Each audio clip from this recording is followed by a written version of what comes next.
कहानी का नाम सोच समझकर बोलो। महात्मा दीनदयाल प्रवचन सभा में उपस्थित थे। उनकी वाणी में जादू था। लोगों की बड़ी संख्या में उपस्थिति थी। महात्मा जी प्रवचन देने से पूर्व पान खा रहे थे और मुश्किल यह थी कि उन्होंने एक साथ 3 पान चबा रखे थे। पान खाते खाते सत्संग करने में उन्हें परेशानी का भी अनुभव हो रहा था, पर आदत से मजबूर थे। भक्तजनों को कुछ अच्छा तो नहीं लग रहा था, पर कोई उपाय नहीं था। वे दिन भर पान खाने की आदत से लाचार थे। दोपहर के समय सामना उनके पास आया। थोड़ी देर वह महात्मा जी के पास बैठा। उसने देखा कि महात्मा जी जब बात करते हैं तो पान की पीक उनके मुंह से बाहर होठों से बहती हुई बाहर चली जाती है। उसने महात्मा जी से निवेदन की भाषा में कहा, महात्मा जी, पान की पीक बह रही है।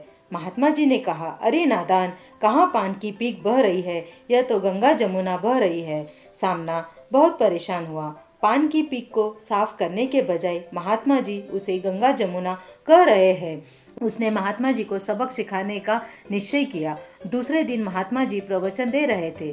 पान मुंह में थे, पीक बाहर निकल रही थी। वह भरी सभा में आगे महात्मा जी के पास पहुंचा और अपनी जेब से पुड़िया निकालकर उसने रखा हुआ चूर्ण महात्मा जी के खुले मुंह में डाल दिया।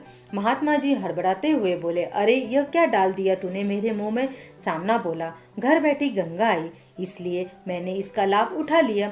आपने ही फरमाया था कि यह पान की पीक नहीं, गंगा जी है। दरअसल 4 माह पहले मेरी माँ का देहांत हुआ था।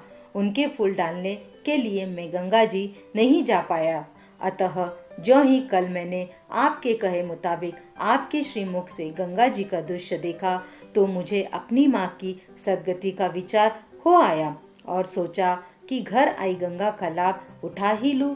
बस मैंने माँ के फूलों का वह चूर्ण आपके मुंह में डाल दिया, गंगा जी का लाभ ले लिया। सुनते ही महात्मा जी का चेहरा उतर गया। उन्होंने क्षमा मांगते हुए कहा, गलती मेरी ही थी। कल मैंने तुम्हें अमान्यता से भरकर जवाब दिया था, उसी का दुष्परिणाम आज मुझे भोगना पड़ा है।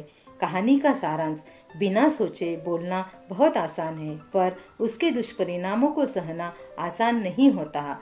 उम्मीद है कहानी आपको पसंद आई होगी। अगर पसंद आई तो प्लीज़ मेरे चैनल को लाइक, शेयर और सब्सक्राइब कर दीजिए ताकि नई आने वाली कहानी का नोटिफिकेशन आपको तुरंत मिले।